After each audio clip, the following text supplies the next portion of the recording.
Hello, sir. I hope you're doing good. Today I'll be presenting on a concept called sign gradient descent, which is a variation of standard gradient descent algorithm.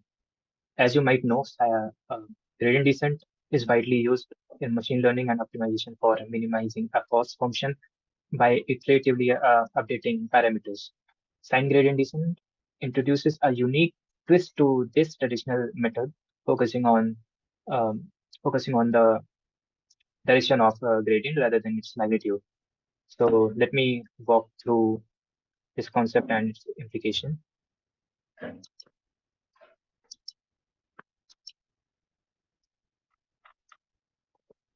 So yeah, so um, gradient descent, instead of adjusting the parameter based on how steep the gradient is, the algorithm adjusts the parameter only by whether the gradient is positive or negative, especially essentially ignoring its magnitude. So the update rule is updated value is equals to previous value minus learning rate into signum function into the sign of the gradient at that point. So sign gradient descent may be beneficial since the magnitude of updates is fixed and the only sign matters.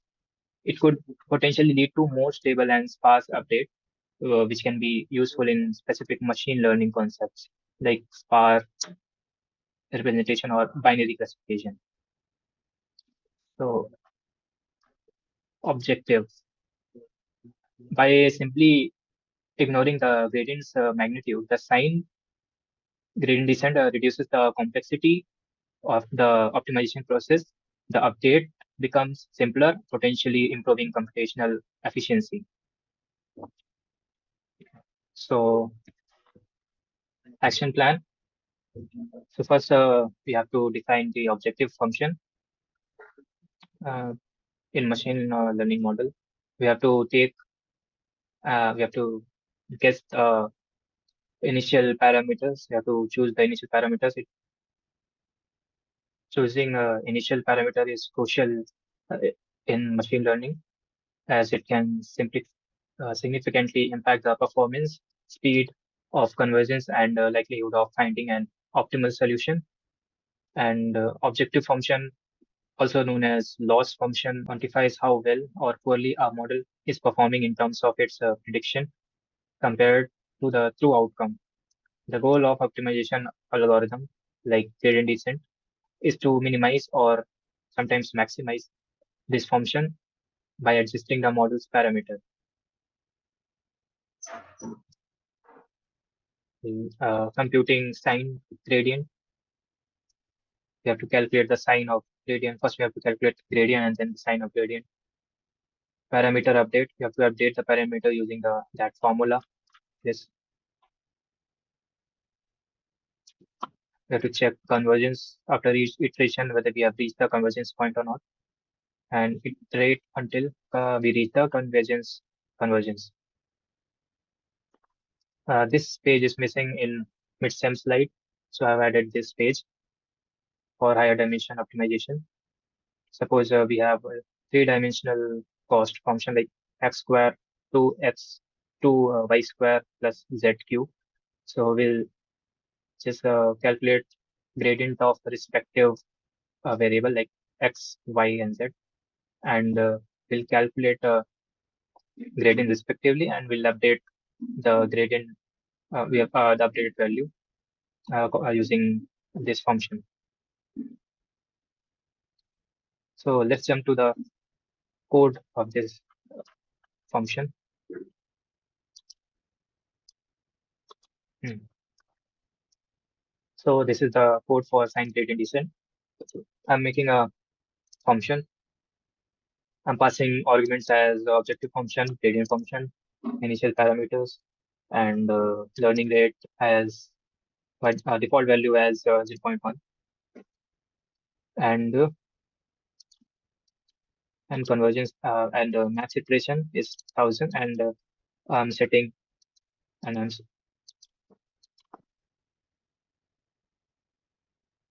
and I'm setting threshold value as 10 to the power minus 6. These are the default values. We can set these values by passing these values in calling function parameters. So I'm creating a array of parameters, and I'm creating an array of history. So I'm using numpy, so I'm using uh, this function. It is like used when we have to create a multi-dimensional array, array of multi-dimensional values. Like we have initial parameters, so it will have x, y, z, right? History history will keep a track of objective variables, so we can print it and see how it changes, after the iteration the objective variables are changing. So I'm running a for loop till from 0 to max iterations, which is 1000 by default. So I'm finding out gradient of parameters and sign of that gradient using sign function of this library. Um, I'm using the update function, the function of sign gradient descent. So parameter is equals to parameter minus learning rate into sign gradient, which we have calculated here. So our objective value is we have calculated using objective function by passing parameters. We'll keep a track of these objective values just to see. This is not required in gradient descent. We just want to see how objective function is changing using this. So if iteration is greater than 0 and if absolute difference between the last value of history and the second last value of history is less than convergence. The last value and second last value calculated is less than convergence threshold. Then that means we have reached the convergence, and we have to break the loop. So we'll use break here, and we'll return after this for loop. We'll return the parameters and history. Now let me explain the objective function. Objective function is uh, just x square, and gradient descent function is uh, x 2x, because x square gradient of x square is 2x. Initial parameters I'm setting as I'm taking 5 and minus 3. Let's take x equals to 5 and y equals to minus 3. I'm calling the sign function I have just explained above.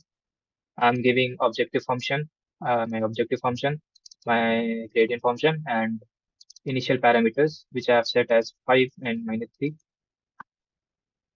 Learning rate is equals to 0.1.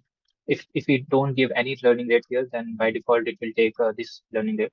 And similarly for max iteration and convergence threshold. So max iteration I'm giving 500.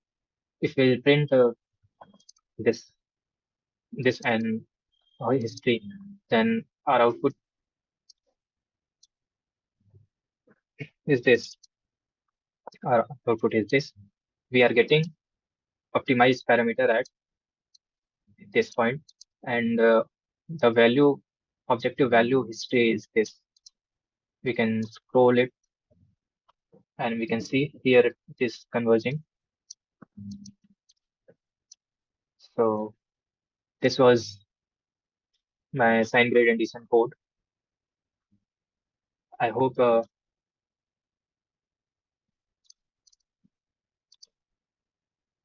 it is visible. Wait.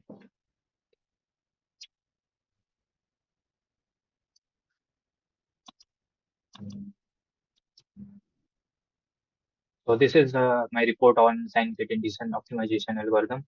In this report, I explained what is sine gradient, and I have explained the function. We have explained the function,